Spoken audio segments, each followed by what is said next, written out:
Life's problems can be dealt with calmly and with the help of a community you choose. Your confidant is an important part of this community and a reminder that strength often comes from unity. Separating yourself from someone or something doesn't mean giving up everything that is human. In fact, it is these human traits that make you strong. Relationships that give you the power and vision you need to navigate the complicated tapestry of life. In conversations with this trusted person that go beyond casual small talk, you find true love. Setting emotional boundaries is the fourth step toward detachment.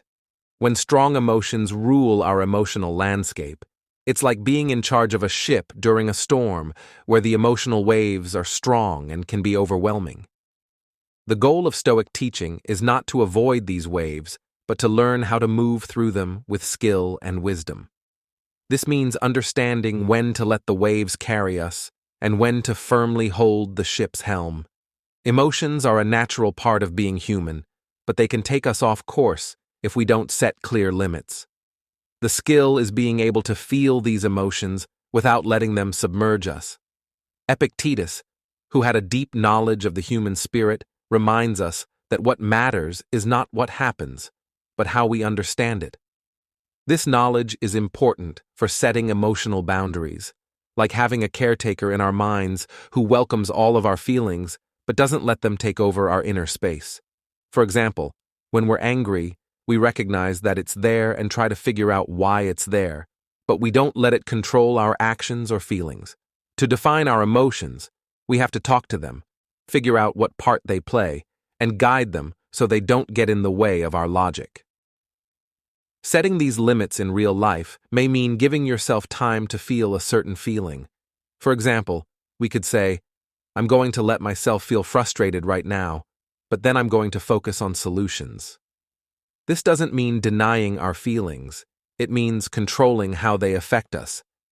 It's a balance act, like a tight RPP walker who sees the danger but keeps their eyes on the rope. When we do this, we honor our feelings without becoming their hostages. We feel understood and then guide them toward a state of harmony and reason. The goal of this process is not to hide or repress feelings, but to control and moderate them. The fifth and most important step in the detachment process is to carefully think about what might happen if we separate. When we reach a fork in the road of detachment, it is important to stop and look at each possible path. Stoicism doesn't push people to make snap choices. Instead, it stresses the need for careful thought. Think of each path as a possible future, with each turn going to a different result. What will you find at the end of the path of distance? Will it be growth, surrendering your ID in exchange for a more unified identity, or regret and a longing for what you left behind? This exercise in foresight isn't about accurately predicting the future, but about prudently planning for it. Marcus Aurelius, who was ruler and had to run a very large empire, used to think about the past to help him plan for the future. Fitting with the Stoic idea of using the past to guide choices in the future. Think about the times you put yourself apart and judge what happened. Did the distance bring clarity and peace, or did it lead to loneliness and regret? Use these looks back as a guide. To make better decisions in the future, you should learn from past mistakes and also think about how your choice will affect other people. Stoicism tells us to balance our own needs with the needs of others. When detaching, we should ask ourselves if this action will help us grow as people and make other people's lives better, or if it could hurt others or lead to mistakes. This step isn't just about looking out for yourself. It's about making sure that your well-being fits in with the bigger picture. It's like going carefully through a garden, making sure that your steps help the plants grow instead of hurting them. From a Stoic point of view, detachment is an act of careful wisdom, a choice that takes into account not only the self, but also the complicated web of connections that bind us all together. Take a break from social media as the sixth step in the journey of detachment. Think of your mind as a lake called placid. Now picture social networks as raindrops that are constantly disturbing the calm surface. Each update, notice, and comparison is like a drop that disturbs the peace of the lake. This old-fashioned way of thinking comes from a time before computers. Classical advice on how to deal with these kinds of distractions.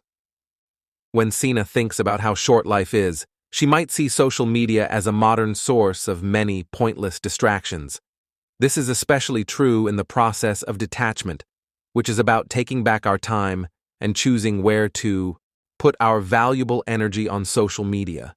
By separating ourselves from them, we're not only avoiding a digital flood, but also giving our minds a chance to breathe and think. It's like closing the curtains on a busy street to block out the noise. For a moment, the constant clamor stops being our focus, and you find yourself in a peaceful space that's perfect for reflection and understanding. It's not a getaway to take a break from social media. It's an act of self-care that helps us figure out what makes us stronger and what makes us weaker. During this pause, pay attention to how your mental state has changed. You should feel more calm and aware of your own feelings and thoughts. Being aware of yourself is the core of Stoicism. Taking responsibility for what we can change and letting go of what we can't. For example, we can't stop the rain, but we can find shelter and enjoy the sound of the drops without getting wet. Stopping to use social media may feel like jumping off a speeding train, but it is in stillness that we find clarity. When you take a break from the digital world for a while, remember Seneca's words and use the time for enriching activities like reading. This break is a chance to get back in touch with yourself. It's a chance to find your soul in peace and quiet, away from everyone else's noise. Step 7. There is a call in the journey of detachment to consciously focus on your most basic wants. It's important to keep our focus on the core of who we are as we move forward on this road. This is where the heart of ISM lies, on what really matters for our inner growth and well-being. This means getting rid of the unnecessary. Getting past the noise and the small things that don't matter to focus on what really feeds the soul goes beyond material wants. Going into more detail about things like mental support, personal growth, and moral character. Imagine your life as a garden.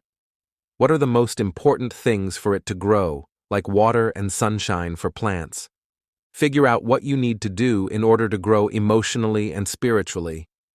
Epictetus, who was born and died in hard times, knew how important it was to focus on what was important. His lessons help us tell the difference between what is necessary and what is not. EP says, "This is true wealth." The sign of curious is not having a lot of things, but having few wants. Think about what you need to feel fulfilled, stable, and at peace in your emotional life, and apply this theory to it. In a world full of choices and distractions, remember that less is often more.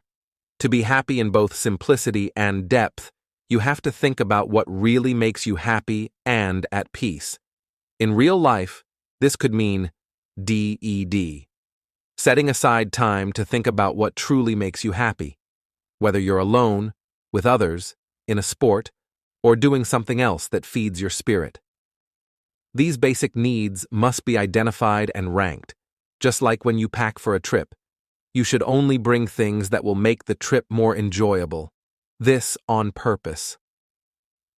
Focusing helps you let go of things or people that aren't serving your basic needs when you're focused. By putting these basic wants at the center of your life, you lay a strong base of happiness and stability. This isn't a one-time thing. It's an ongoing process of going back to what really counts. As you go through life, keep going back to your basic needs and changing and adapting them as you change and grow. Focusing on this goal will help you navigate the complicated world of life with clarity and purpose. Stoicism is based on living on purpose, not just existing. If you like it, please leave a comment to help other people find and interact with our content. If you don't have anything to say, just say that gratitude is the key and include today's date. Let's go on.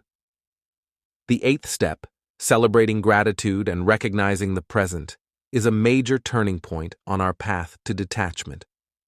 In this step, we delve deeply into the virtue of gratitude, which is a central pillar of Stoicism. This stage requires us to take a close, appreciative look at what we have now and find the blessings and valuable lessons hidden in each of our experiences. Practicing gratitude is more than just saying thank you for the good things in life. It also means being able to value the lessons that come from tough times. When we develop a grateful spirit, we can see the world and our experiences in a whole new way.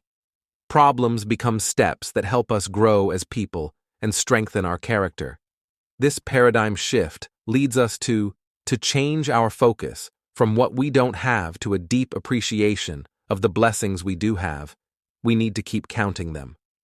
Whether it's meaningful interactions, moments of solitude and deep reflection, or moments of natural beauty, this practice helps us live in the present with more awareness and fullness, which makes us stronger emotionally.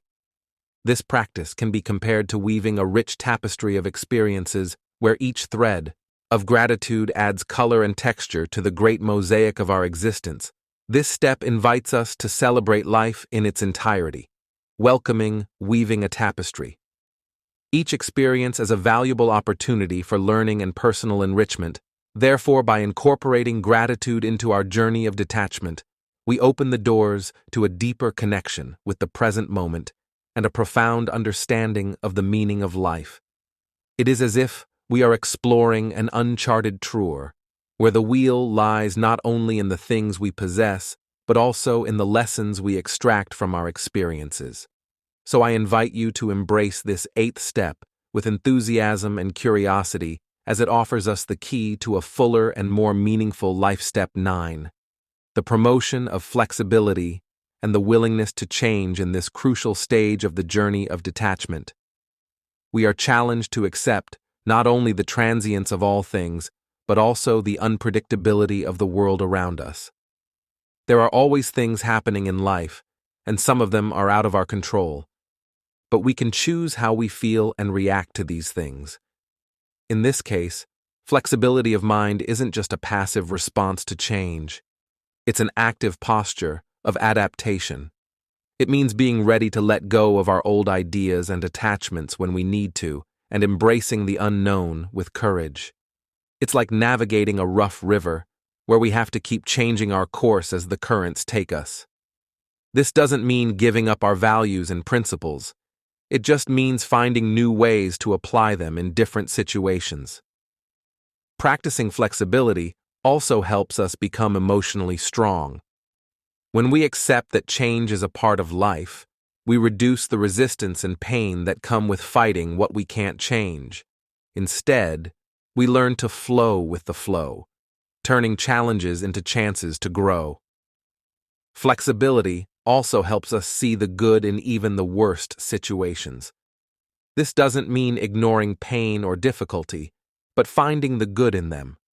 Step N encourages us to dance with life and accept its turns and changes with grace and humility. It reminds us that life is a journey of continuous discovery and that our ability to adapt and learn is what helps us thrive in uncertain times. By making flexibility a central principle in our pursuit of detachment, we are setting ourselves up for a fuller, more meaningful, and resilient life. If you're enjoying this, don't miss the chance to buy the book right now, Stoicism in the 21st Century. Old Methods for Dealing with Modern Problems. This ebook will help you find prosperity, make your relationships better, and unlock your wealth.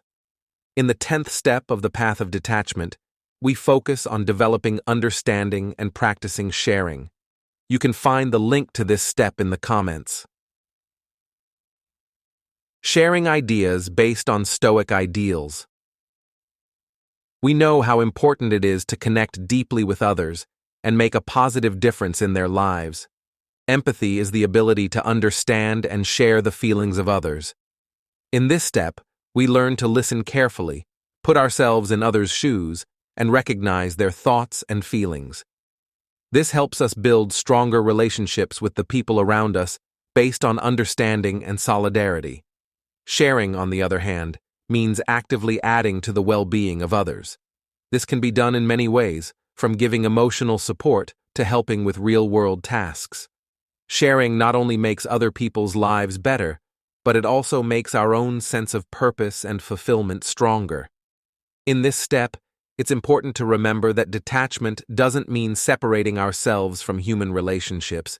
It means making them more worthwhile. Empathy and sharing are like bridges that connect us to others in a real and deep way.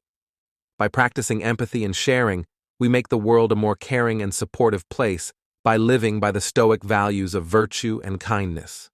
This lets us live a full life where detachment doesn't make us indifferent, but makes us more aware and connects people. Step 11. Feed your mind and body. In the 11th step of the path of detachment, we focus on taking care of our mind and body. This step is important for keeping our emotional and physical balance as we go through life's challenges. We start by taking care of our minds by practicing mindfulness and self-reflection. Mindfulness means being in the present moment and observing our thoughts and feelings without judging them. This helps us develop mental clarity. Additionally, we spend time feeding our minds by reading, learning new things, and practicing our artistic abilities. This helps us gain new information, keep our minds active and interested. When it comes to taking care of our bodies, we know how important it is to eat well. Daily exercise and enough rest. We experience the world through our bodies, so taking care of them is an important part of living a balanced life.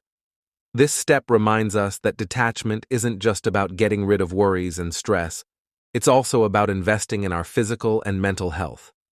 By taking care of our bodies and minds, we become more like the Stoics, who believed in virtue and wisdom. This step is a reminder that taking care of yourself is an important part of the path of detachment.